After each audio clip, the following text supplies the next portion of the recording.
বাবার গান স্যালুট না হলেও আমি একটুও দুঃখ পাবো না, কারণ উনি খুব সাধারণ মানুষের মতো বেঁচেছেন, সেটাই চেয়েছিলেন।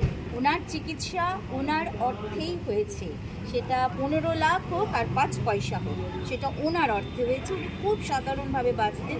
আমার গান স্যালুট হচ্ছে বা হচ্ছে না, আমি এটা নিয়ে কোনো কোয়ারি করিনি।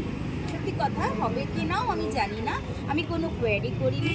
মানুষ ওনাকে ভালোবেসেছেন, উনিও একদম মানুষের সঙ্গে নেমে মানুষের সমস্যা নিয়ে নাটক লিখেছেন।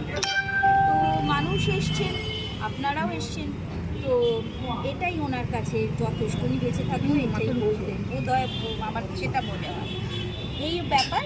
তবে ইন্দ্রনীল সেন আমাদের সঙ্গে যোগাযোগ করেছেন, ওনাকে নিমতলা ঘাটে নিয়ে যাওয়া হবে ওই রবীন্দ্র সদন থেকে, সেখানে ওনারা থাকবেন, এইটুকু আমি চাই।